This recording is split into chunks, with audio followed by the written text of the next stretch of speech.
لا حول ولا قوة إلا بالله العلي العظيم. أعوذ بالله من الشيطان اللعين الرجيم. بسم الله الرحمن الرحيم. الحمد لله رب العالمين، الصلاة والسلام على سيدنا ونبينا وحبيب قلوبنا وطبيب نفوسنا وشفيع ذنوبنا جد الحسن والحسين بالقاسم محمد.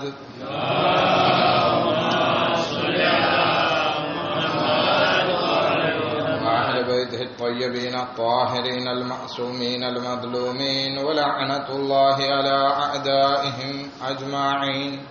أما بعد، فقد قال الله تبارك وتعالى في كتابه الكريم وقوله الحق. بسم الله الرحمن الرحيم. أحسب الناس أن يتركوا أن يقولوا آمنا وهم لا يفتنون.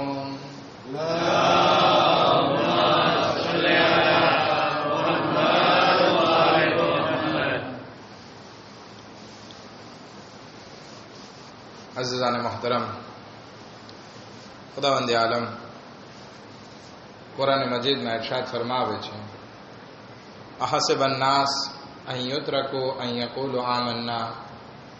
શું લોકોએ એમ વિચારી લીધું છે કે અગર આ લોકો કહી દેશે કે અમે ઈમાન લઈ આવ્યા તો શું એ લોકોને મૂકી દેવામાં આવશે ને એ લોકોનું ઇમ્તિહાન નહીં લેવામાં આવે? નહીં. ખુદાવંદ આલમ આ સવાલ દ્વારા સમજાવવા એ માંગે છે કે જે કોઈ પણ કહેશે કે એ રસૂલ, એ અલ્લાહ, અમે તારા ઉપર ઈમાન લઈ આવ્યા, પછી તો ઇમ્તિહાનનો મરહલો ચાલુ થાય છે. ઇમ્તિહાન એક શબ્દ આપણે અવારનવાર વાપરીએ છીએ, પણ આ શબ્દ ગુજરાતી શબ્દ નથી. આ શબ્દ ઉર્દુ અને ફારસીનો શબ્દ છે. ગુજરાતીમાં એનો શબ્દ છે પરીક્ષા, અથવા આપણે જે ફ્રેન્ચીમાં બોલીએ છીએ એક્ઝામે. ખુદાવંદ આલમ દરેકે દરેક ઇન્સાનની એક્ઝામે કરવાનો છે, અને ખાસ કરીને એવા લોકોનો કે જે લોકો દાવો કરે છે, જે લોકો કહે છે અમે ઈમાન લાવ્યા છીએ, ખુદા એ લોકોનું તો જરૂર ઇમ્તિહાન લેશે. આપણે બધા કહીએ છીએ, અહીંયા બેઠેલા છે બધા કહે છે કે અમે ખુદા ઉપર ઈમાન રાખીએ છીએ, અમે રસૂલ ખુદા સલ્લલ્લાહુ અલૈહિ વસલ્લમ ઉપર ઈમાન રાખીએ છીએ.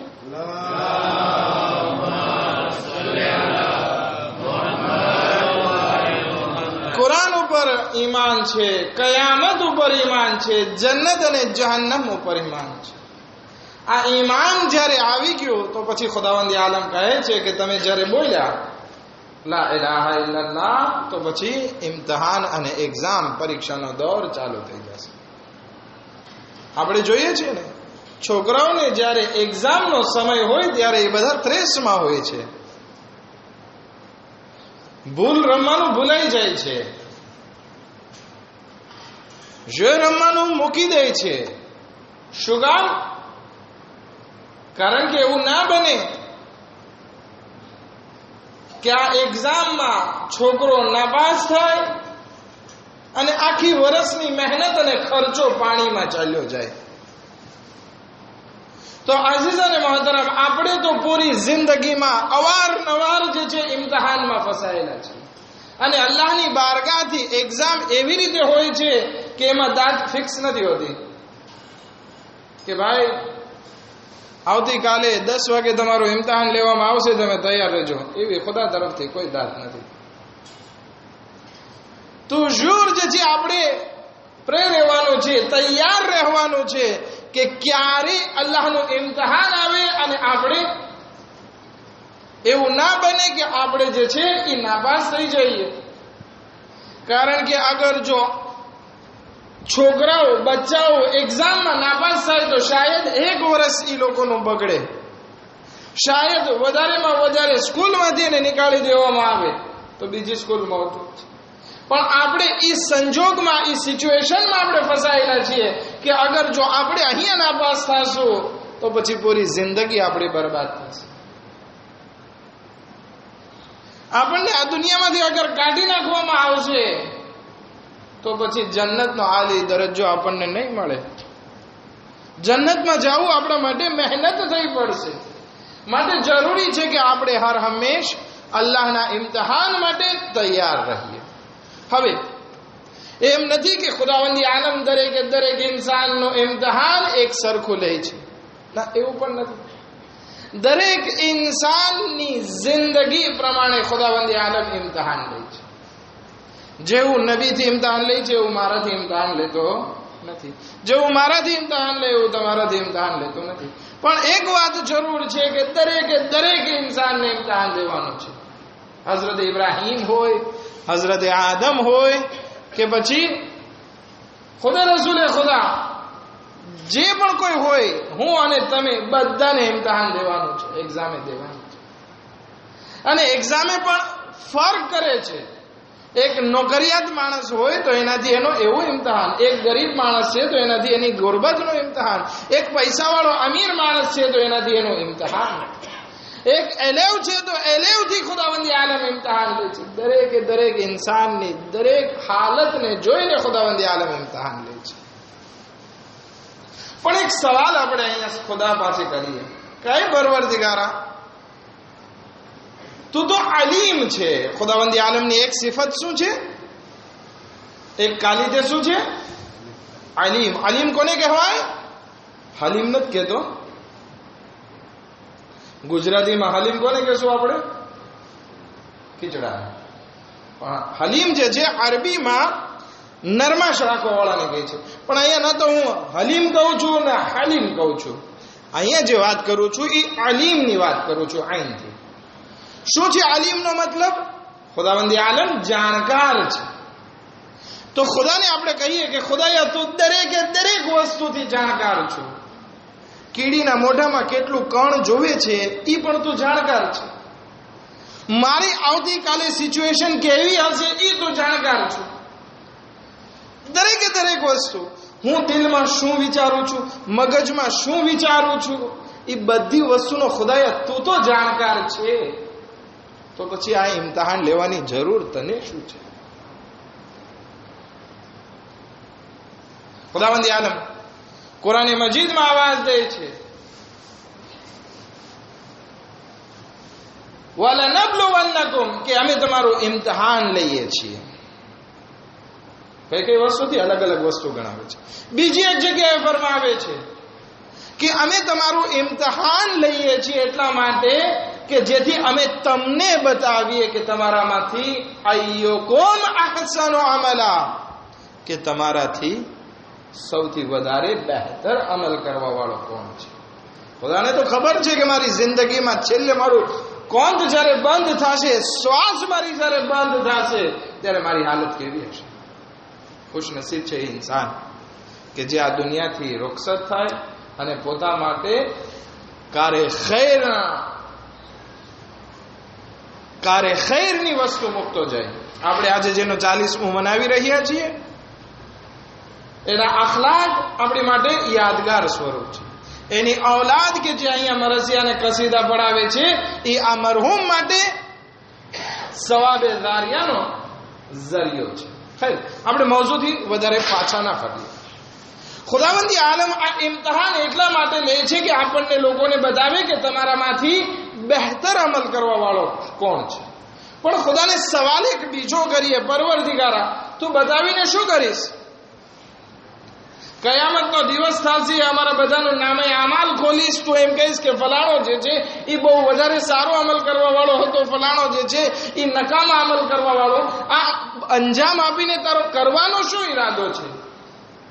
તો ખુદા આવાજ દેશે કે હું નેક કામના બદલામાં જન્નત અદા કરીશ અને બુરા કામના બદલામાં જહન્નમ.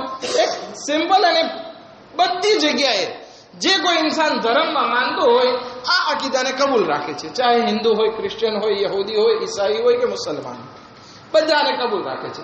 સારા કામ કરવા વાળો માણસ જન્નતમાં જવાનો છે, બુરા કામ કરવા વાળો હોટલમાં જશે. ક્યાં જશે? ક્યાં જશે? જહન્નમમાં.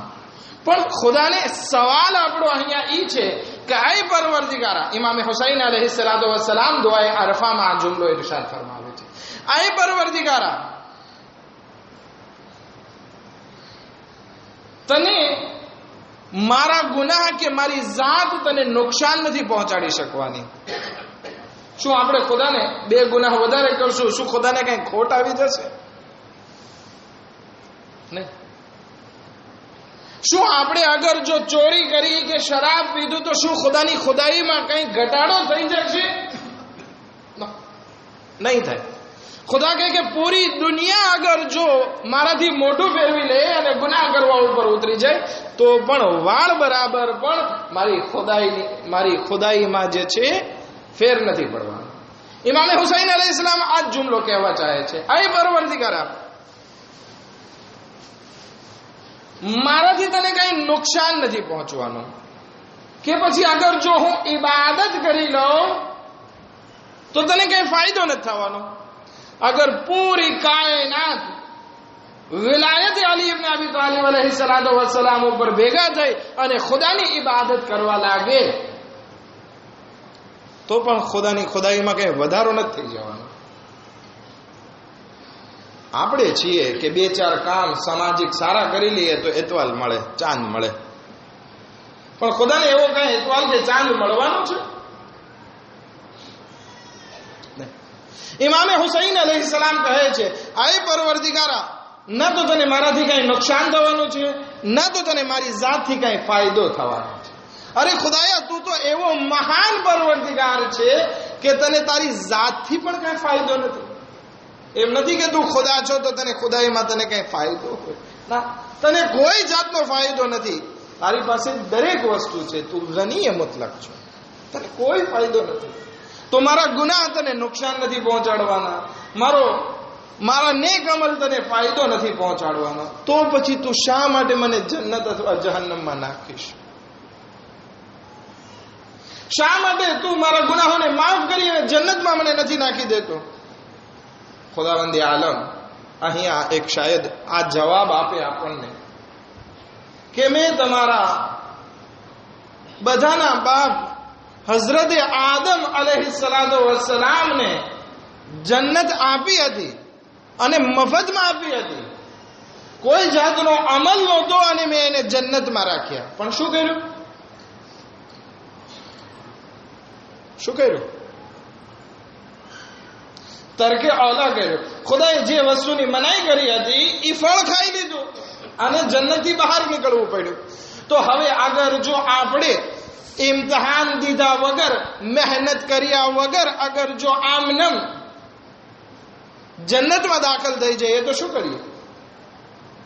એક છોકરાને જે ભણતો ના હોય, જે સારા નોટ ના લઈ આવતો હોય, એને પરવારા રોજ બરોજ ક્લાસ ચડાવતા જ રહીએ અને કહીએ કે હવે પછી તું જા ડોક્ટર બનવા માટે મેડિકલ સાયન્સમાં તારું એડમિશન મળી ગયું અને તું એમાં જા. એમાં પણ સારા નંબર ના લાવે અને આપણે એને સર્ટિફિકેટ દઈ દઈએ કે ભાઈ તું આજથી ડોક્ટર.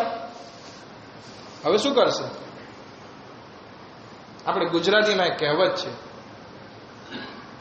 નીમ હકીમ ખતરે જાન. કે જે અડધો ડોક્ટર હોય એ જાનનો દુશ્મન બનીને સામે આવે છે. એની આગળ પણ કહેવાય છે, નીમ મુલ્લા ખતરે ઈમાન. કે જે અડધો મૌલવી હોય એ ઈમાનનો દુશ્મન થઈને આવીને ઈમાન માટે દાનશરે થઈ જાય છે. નીમ હકીમ ખતરે જાન, નીમ મુલ્લા. મને ખબર છે તમે જાગતા રહ્યો. ખતરે ઈમાન કે અડધો ડોક્ટર હોય એ જાનનો ખતરો બનીને સામે આવે અને જે અડધો મૌલવી હોય, અડધો મુલ્લા હોય એ ઈમાનનો ખતરો બનીને સામે આવે. તો કહેવાનો મકસદ એ છે કે અગર જો ખુદાવંદી આલમ આપણને આ જન્નત મફતમાં દઈ દે તો આપણે જઈને શું કરશું? કારણ કે જે વસ્તુ ઇન્સાનને મફતમાં મળે છે એની કદરની કિંમત નથી હોતી. પછી ત્યાં જઈને શું કરશે? ઓલી હુરોને જે છે મારી રાખશે. હુરોની ગળચી દબાવવા બેસી જશે, ઝાડને કાપવા બેસી જશે, જન્નતને બગાડવા બેસી જશે, ન્યા ફિતરાને ફસાદ કરવા બેસી જશે. ખુદાવંદી આલમ કહે છે ના, આ દુનિયામાં જ્યારે તમે પાકીઝા થઈ જાઓ, તમે મહેનત કરો, પછી હું તમને જન્નતમાં દાખલ કરીશ, એના વગર નહીં. અને તમે જ્યારે કહી દો છો કે એ ખુદાએ અમે તારી ઉપર ઈમાન લઈ આવ્યા, તો એ કાફી નહીં થાય, બલકે હું તમારું ઇમ્તિહાન લઈશ, આ દુનિયામાં ઇમ્તિહાન લઈશ, અને પછી હું તમને જન્નતમાં દાખલ કરીશ. એક સોનાની મિસાલ આપું. કોઈ માય વતન અથવા મિયાંડી બાજુ, બરાબર છે, સોનું વધારે નીકળે ને તમારે ત્યાં, બરાબર છે, સોનું હોય છે ત્યાં. હવે સોનું કેવું હોય છે? આ જે જમીનમાંથી સોનું નીકળે છે એ આબાદ જે ઓરતોના ડોકમાં, કાનમાં અને માથામાં જે સોનું પહેરવામાં આવે છે એવું સોનું તો નથી નીકળતું, બલકે શું નીકળે છે? ભૂકી નીકળે છે. હવે મેં જોયેલું છે, મારી આંખે જરા ઉમાયવતનમાં હતો કે એ બિચારા માણસો નદી કિનારે બેઠા હોય, ફાંસીને ચાળતા હોય, ધોતા હોય, એમાંથી સોનું સવારથી સાંજ સુધી કામ કરે ત્યારે કેટલું મળે? કોઈને 1 ગ્રામ મળે, કોઈને 2 ગ્રામ મળે, કોઈ વધારે નસીબદાર હોય તો કેટલું મળે? 3-4 ગ્રામ મેક્સિમમ આટલું. હવે એ સોનું આટલું ભેગું કરે, આટલી મહેનત કરીને કાઢે, પછી એને ગાળે. તો હવે જે ગાળીને સાફ કરીને લાવ્યા હોય, હવે કાઢે તો એમાં ઘાટી પડે. ઘાટી પણ 10 ગ્રામે અથવા તો 100 ગ્રામે 10 ગ્રામની ઘાટી પડવાની 1% ઘાટી હોય. ઘણી વખત 10% ઘાટી નીકળે. આ ઘાટી નીકળ્યા પછી હવે જે પ્યોર સોનું જે હાથમાં આવ્યું છે મૂકી નથી દેવામાં આવતું, બલકે એને પીગાળવામાં આવે છે.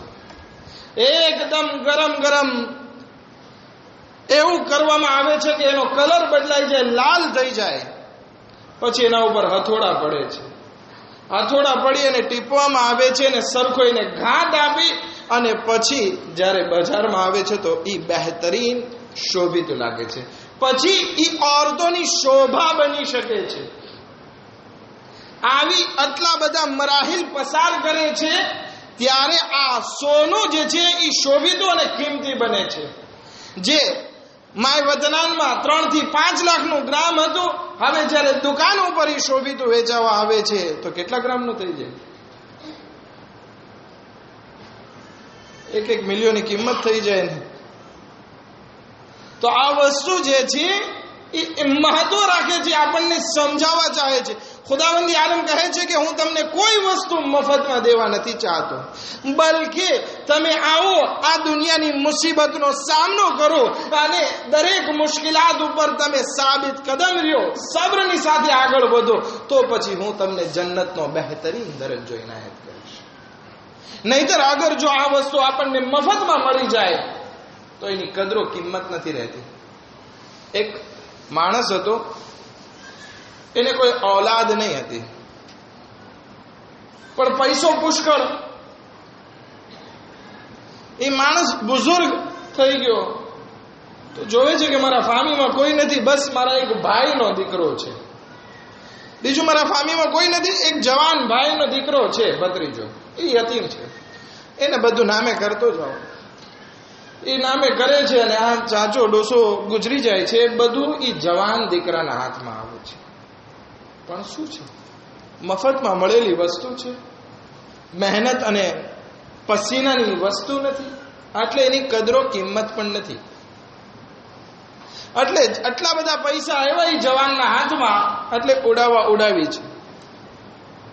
બધા મોજ શોખ પૂરા કરવા પાછળ લાગેલો છે.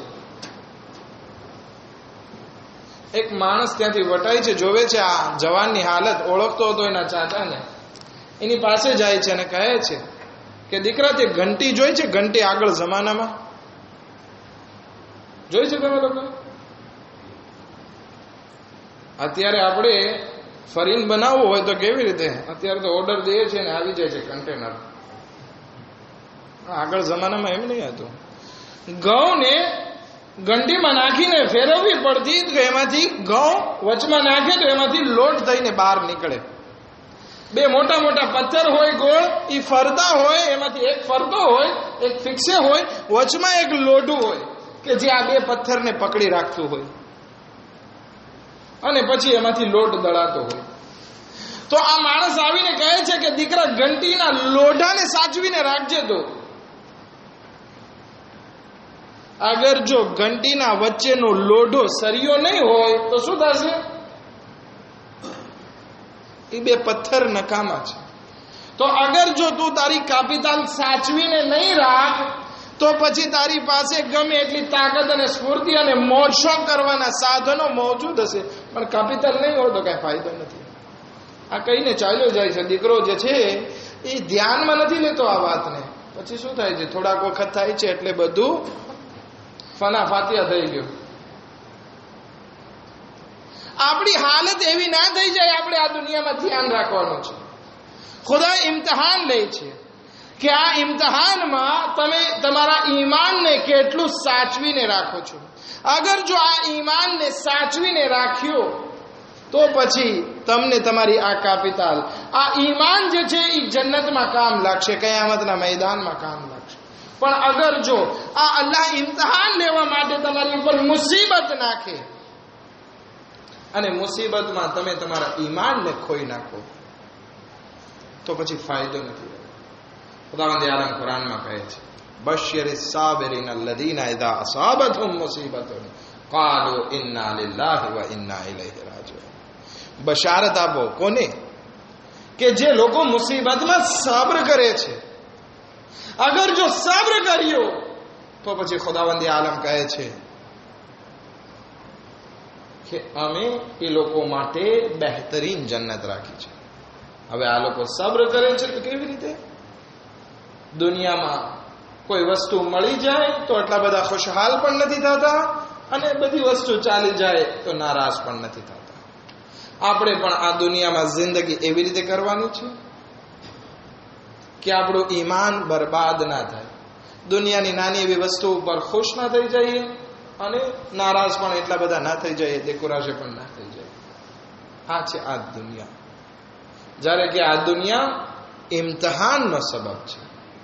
માલ અને ઔલાદ એક્ઝામ માટે આપણને આપવામાં આવી છે, શોભા છે, બાકી કઈ નથી.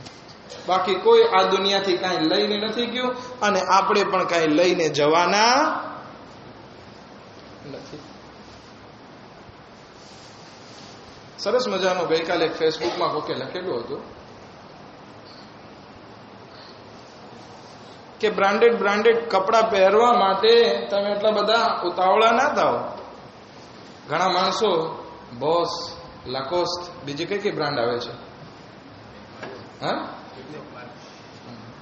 જાત જાતના જે છે એ કપડા પહેરવા માટે સફર કરતા હોય છે કે આપણે ત્યાંથી લઈ આવે, લાવીને પછી ફખરથી કરતા હોય છે. પણ એ ઇન્સાન, શું તમે વિચાર કર્યો છે કે તમારું કફન કઈ બ્રાન્ડનું હશે, ક્યાં માર્કનું હશે? શું એમાં લકોસ્ટ લખેલું હશે, બોસ લખેલું હશે?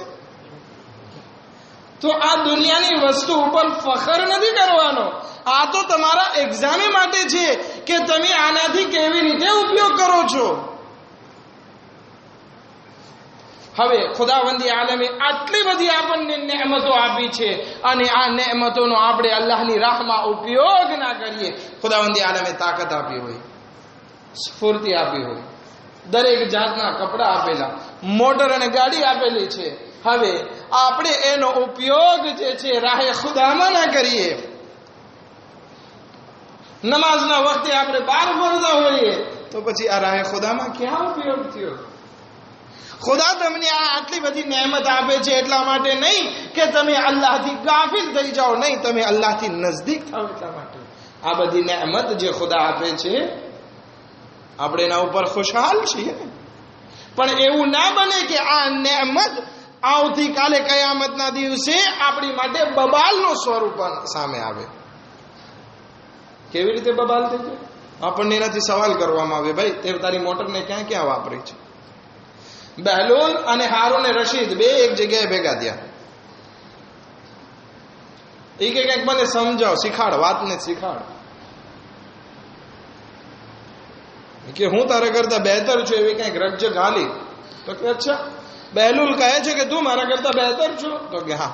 તો એક કામ કર, ગરમ પાણી મંગાવો, એકદમ ગરમ પાણી, ઉકળતું પાણી મંગાવે છે મોટા તશ્તમાં.